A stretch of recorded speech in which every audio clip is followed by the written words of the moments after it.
Welcome, ladies and gentlemen. Scaggabones back with another video for you today, and this time we got something special for you. We're here to talk about this guy, Giant Propel SLR.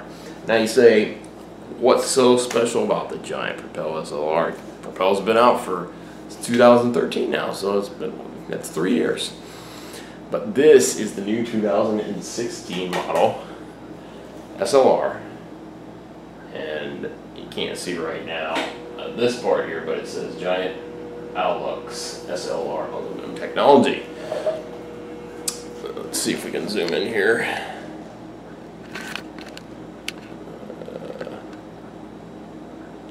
I don't know if you can see that, folks. You know what? I'm going to take the camera off the mount. We're going to zoom back out, and we're going to take a look at it closer. Give you something to look at. I've looked everywhere online for these. Let's see, there you go. As they turn sideways. Giant Lux, A-L-U-X-X, SLR aluminum technology. There you go. It's a medium-large frame. Translates roughly to a 56 millimeter. With the SLRs, you tend to go a little bit smaller, or sorry, with the Propels. And the nice thing about this bike, sorry folks, got to put the camera back in. No, there we go. So the nice thing about this bike is that the frame geometry, if I was to actually measure from the bottom bracket all the way up to the top tube up here, or to the seat tube up here, it's the same as my 61 centimeter Jamis behind it. What's shorter is from here, because the head tube is quite a bit shorter. So I've got a closer wheelbase. So, looked everywhere, could not find any videos on YouTube concerning this bike. There was a couple of promo videos from the factory and a couple of videos from Taiwan where they make them, but nothing really in English. So got ourselves a custom built here. There's two models of this. There's their SLR1 and the SLR2. This is SLR1 frame, which is a matte finish. It is just a plain brushed aluminum finish. Kind of feels kind of like carbon fiber when you first feel it, because very thin, ultra thin aluminum, not heavy aluminum. This is as light as carbon fiber is. So to let you guys know, this isn't as heavy as like my Jamis frame. My Jamis frame is pretty lightweight, but this is gonna be a little bit lighter weight than that. Okay. The other thing is, as you can see, it has the exact same geometry as the Propel aero bike. As far as frame geometry, here on the down tube, it's truncated airfoil design. Here on the down tube, it sharpens here, right where your bottle cages are. It flattens out, truncates, rounded down here. Okay, very thin seat tube, very thin seat stays and chain stays. You're going to still get your carbon fiber forks, and typically, and here's where the difference is, and this is why this is a built bike. This is not your standard setup for the SLR. This is the SLR1 frame. The SLR2 frame uses paint all over the entire bike, so it's a little bit heavier, not much, but the paint job adds a couple 100 grams to the weight of the bike. So be aware of that. I think the gray or silver, personally in my opinion, looks best. It looks kind of like a flat black carbon fiber wood. As you can see, it's got the smooth weldings. The big difference with the Propel SLR is, and the aluminum is, if you notice, the head tube, the top tube is all one solid piece. So you got one piece here, you got one piece here, and part of the seat tube. So you got one 2, 3, 4 pieces. So this piece here is one piece. This is one piece. This is one piece, and this is one piece. So it cuts out the need for an extra piece for the head tube and things like that. And for the bottom bracket and the chain stays, and this is all one piece. So they weld here, the down tube, they weld with the C tube, and then they weld this together with it. So it eliminates some pieces. And they're smooth welds, as you can see. They weld it smooth, they file it down, and as you can see from here, the silver portion, they did a phenomenal job. Where it's not as smooth as down at the bottom bracket, but you're not going to be really looking at that. This is very smooth here, this is very smooth, to keep in conjunction with aerodynamics. Okay. As far as everything else, you're getting the same wheel sets that you get on the carbon fiber, the less expensive carbon fiber. Now, keep in mind that right now this group set is what you would see typically on the SLR2. So this has the 105 group set. Typically the SLR frame comes with an Ultegra group set and a partial carbon fiber wheels. Okay, so what they're going to do is they're aero wheels where the aero section is carbon fiber, and sorry, just looking at the rim here, and the braking surface is aluminum. Okay, these are aero aluminum wheels, but they are still very lightweight. They do use DT Swiss hubs, but these don't have the straight pull spokes like the more expensive SLR1 has. Okay, so that's the only two differences is going to be your wheels and your group set. Now, group set wise, expenses and a whole lot different. You're getting both 11 speed with it. You're pretty much getting very similar components. As far as 105 is almost a direct copy of the Ultegra now. If you actually look at the cranks and the way the cranks are made, if you look at the way the shifters, you look at 105, you get carbon fiber shifters, shift and brake levers. So these are carbon fiber right in here. They're fully adjustable, just the same as the Ultegra and the Derailleur. And these are forged parts for your crank arm, your front derailleur, the rear derailleur. They're all forged, so you don't have to worry about them being cheap and what we call cast parts. Cast parts tend to be a little weaker. Now, machined are going to be your ultimate, especially in your aluminum parts. That's your best way to have it over the forging process, but because that way you're getting a solid block and they're machining out the part. But forging is just as good. Now, this does have some machine parts in it as well. It's just not all like the Derailleur, whereas the Derailleur is all machined parts.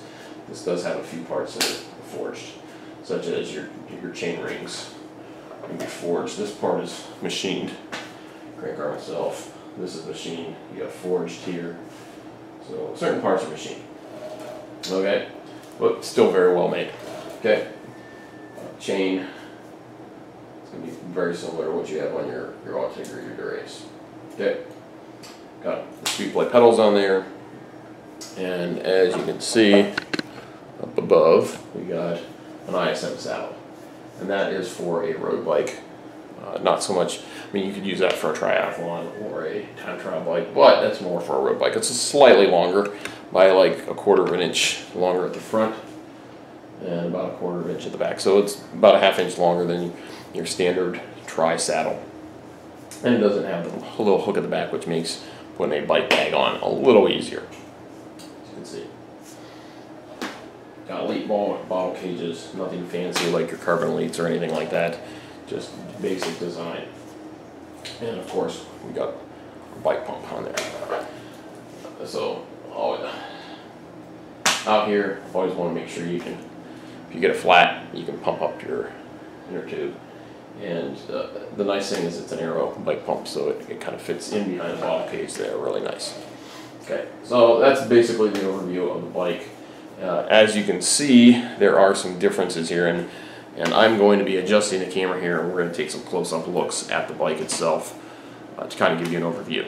And then ultimately, we're going to be doing a long-term review where we kind of go over kind of the pros and cons of this type of bike versus a carbon fiber version of it, and versus something more like the Jamis endurance type of bike, which most aluminum bikes, actually all companies that make aluminum bikes do not, none of them make aero bike. Giant is the first company to really truly make an aero aluminum road bike. Now there are companies, now don't get this confused, there are companies like Trek and Jamis and other companies that have made aluminum time trial bikes. There's a difference between a time trial bike and an aero road bike. Okay, now, can you turn a time trial bike into an aero road bike? Yes, you can. You can take off the handlebars, the time trial handlebars, and put on a dropped handlebar like this. You can change out the stem.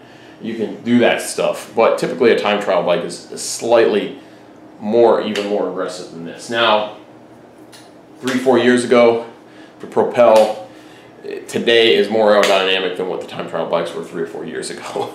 So don't get that confused. The Propel is one of the most aero bikes out there on the market, and this is a direct copy of the Propel Carbon. So the layup, the way they do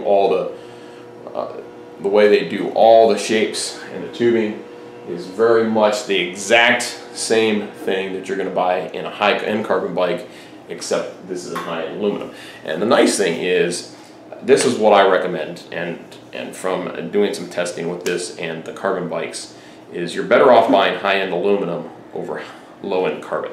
Because low-end carbon is still going to be heavy, or it's not going to be as heavy as low-end aluminum, but high-end aluminum is going to be thinner and lighter, but yet stronger than low-end carbon, and it's going to be cheaper sometimes, or at least the same price. So yes, you can go out there and find a lower-end carbon frame for the same price as this, maybe a little bit more. And you're like, well, I'll just get that bike instead. Well, it's not always worth it, because sometimes the lower-end carbon frames, they're going to crack easier, especially if you're a bigger guy like me, and I went to a smaller frame than what I normally would ride for a 6'2", 230-pound fella. So if I was riding a carbon fiber frame in this size, I would crack it, I would break it. It would not last very long, whereas this bike will last me a long time. So, but overall, like I said, we're here to do some testing with the bike, here to show you what this bike can do and give you some ideas. Is this bike worth it for you as a consumer who wants to do daily rides, is not a racer, but wants some little extra gains without having to use the old endurance bike? Okay, so let's get a little bit more into it and take some closer looks. Okay, so here we are. As we can see, the bike is in the stand. I'm going to take the water bottles out just so we get a better look at the frame itself. As you can see, even with these Carbon Elites, which the pros normally don't use these large bottles, but we are using the Podium Big Chills, which are about as big as you can get. These are like 28 fluid ounces. Really awesome. I like these, so you get quite a bit extra fluid. Normal bottle comes to here, right where these indentions are, and you get quite a bit less. So I love these. That's what I swear by. Okay, and always use Camelback podiums anyways, because of you can have this open and you have to suck on that in order to, you're not going to spill anything. Great bottles. But I digress. We're not here to talk about water bottles. We are here to talk about the bike.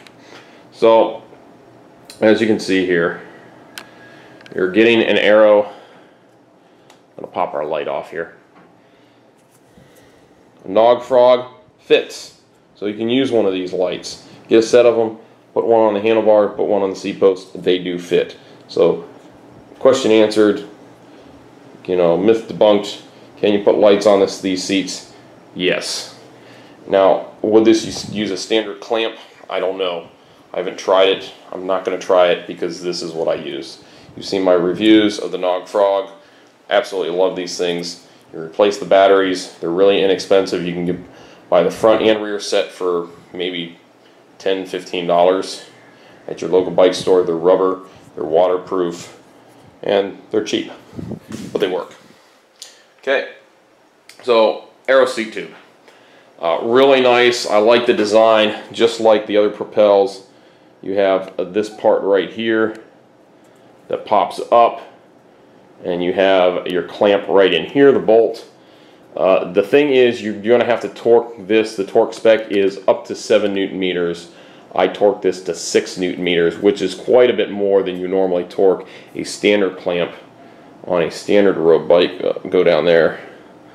So a standard clamp off for a road bike, if you're using carbon fiber, it's going to be 4 Newton meters and 5 Newton meters, or sometimes 3.5 Newton meters. So quite a bit more. It might throw you for a loop the first time, but don't worry. This is an aluminum seat post. It's just super ultra light. I took this seat post out and measured it compared to one of my carbon fiber ones, and there was only about 40 grams difference between this guy.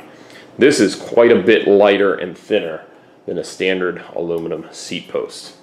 Okay, but you got plenty of room. The other thing I like is you got your numbers here. So if you really want to, I got the seat post set. When the rubber is down, it's at 100. I got it in between the 90 and the 100 right there. So you can write your numbers down.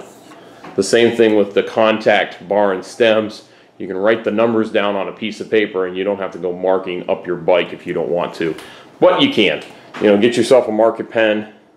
Mark where your seat post is. The nice thing is the rubber covers it. It still looks pro. The other thing I like about this seat post is the fact that this locks it. So you spin this, it unlocks it, and you move this, and it moves the seat up and down, and then you can relock it, and then it also can slide back and forth when you move this up and down. So once you unlock this, it allows for sliding and for movement up and down. So it is a 1 bolt, but it does have a locking bolt. So it's really nice design. I really like that. Okay, and as you can see, it accommodates the ISM saddle quite nicely. Okay, moving on here, you're going to have the 105 brakes. They aren't direct mount brakes, disc brakes. As you can see, you still have the washer in there, but it is quite a bit better than what I have, and I can't. I'm going to try to see if I can zoom in on it right there.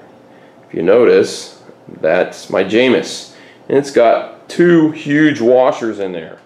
Okay, so it's got a couple compression washers. Well, you don't have that with this. Yes, they aren't direct mount brakes, because direct mount would have literally no space in between the brakes and here. You don't have this bolt here for the spring tension on the actual direct mount brakes. You can kind of look them up on the Shimano's website. Direct mount brakes are going to sit extremely flush to them. So no, you don't get that, but Giant is talking about looking at direct mount brakes for this bike. Now, I don't know if this bike as is, the frame as is, supports it, because up until recently the Propel has used they've used V-brakes. They've used their own special brakes that go behind this, right in here and right here. They didn't want to do this for this bike just because they wanted to use a standard group set, and that kept the price down.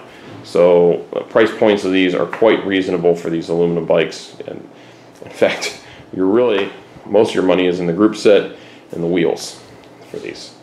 But the frame's phenomenal. So they're not charging a lot for the frame. They're giving you a good frame. Okay, so there you go for those. That's the type of brakes. Now, as you can see back here, to kind of zoom in a little bit, you do have the mounting on this frame. It's not going to come with it, but you do have the mounting for the sensor, the Giant sensor. Okay. Now, the only problem with that Giant sensor, and I looked it up online, is it's an ANT Plus only sensor. It's not Bluetooth. And since I use the Cat Eye Smarts, which are Bluetooth, they're not ANT Plus. There are some Cat Eye ANT Plus, but I prefer to use the Bluetooth for the smartphone. So I just put on the original sensor. Now, Giant is planning to make a Bluetooth and ANT Plus sensor at some point. It's going to be a little bit more than the $30 ANT Plus sensor. It's probably going to be in the $50 range. And when that happens, then I'll put that sensor on, cut this other sensor off, and then I got a direct mount sensor to the bike, and it's going to look a lot cleaner. Now, obviously, you're not going to get a chain stay like this, or sorry, a chain protector like this. It does come with a little plastic chain protector, but it's all bubbly, and they're not that great. They're just basic piece of plastic to protect the chain stays. But Giant does make a nice neoprene one with some rubber on it. that's kind of for both, for mountain bikes and for road bikes, and it fits perfectly. Okay, so as you can see right here, the cable does come out of the frame. It's all internal routing. You do have a ferrule down here, but as you can see from the chainstay protector, the cable sits pretty flat. So it is really nice that they laid that cable flat. It doesn't stick up in the air. It really nice design of how they set that up. Okay. If we go over here, so we're going to come to the back here and we're going to look at the way they do the cables. And this is something I kind of want to show you guys to give you an idea. They have a little Teflon tubing. What they call, you have two tubes. You have the outer cable housing, and then you have an inner tube, and then you have the inner housing. Inner tube, joke. No. And then you have the inner cable. Okay. So what you're going to have here, and it prevents you getting corrosion on the cables. It's really nice. Also makes them pretty slick. So what it allows for as well is easy change of your inner and outer cables. So what you would do is if you had to change the outer cable, you could cut this end, you cut the end over here inside the brake, you could pull it out a little bit, then you pull your outer cable housing off from this end, put the new one over the cable. You know, the same thing with this. You could pull this out, you leave this inner sheathing in, because all it is rubber, Teflon or rubber. And the nice thing is this isn't going to collapse. It's not like your outer cables that collapse. So this will never need replacing unless it was to break internally. So you always leave that in the frame, and then you just route your cable through that. And I just use dental floss when I'm routing my cables. And hopefully, when I need to change the cables on this, we'll have a do-it-yourself video for that as well. Okay, as you can see here, the inner cable or the outer cable does not fully go through the housing.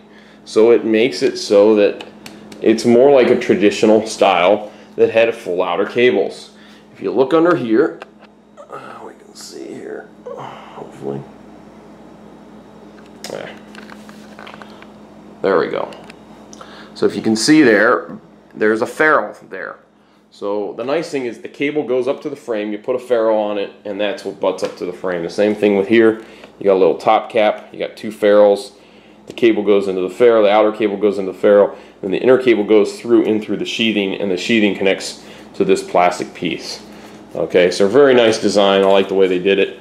This is for your front derailleur. So you have a slight barrel adjuster here. This is really to adjust the trim tension. So that's what that's for. I was kind of having trouble with some trim tension, and I figured it out. That's not for the rear mech. So you don't have any front adjustment for the rear mech unless you want to install an inline barrel adjuster, which is very possible. It's easy to do if you want to. So you have to do all your cable adjustments here. So you're not going to have on the you're not going to have on the fly cable adjustment with the Propel. But even the carbon fiber Propels, I do not believe, unless you get into the T model, they're not going to have barrel adjusters on them. And only those, they have the very special ones.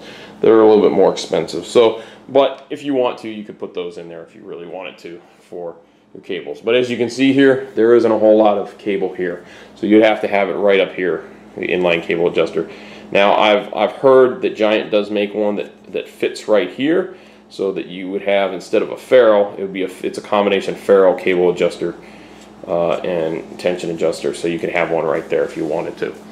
So, and once again, we're going to come around the bottom part of the bike for the rear brake, and let's see here. There you go, you can see that ferrule there. So the ferrule just kind of sits inside the frame a little bit. Obviously, your front brake cable, you're not going to need internal routing because it's right there. Of course, they used Jaguar. Now, Jaguar makes some inexpensive outer cables, but this is their higher end stuff, being the fact that originally this was all for the Ultegra group set. Okay, I don't like the bar tape, the white bar tape, but this is just a plain cork tape. But we are going to wait until it gets destroyed before we replace it.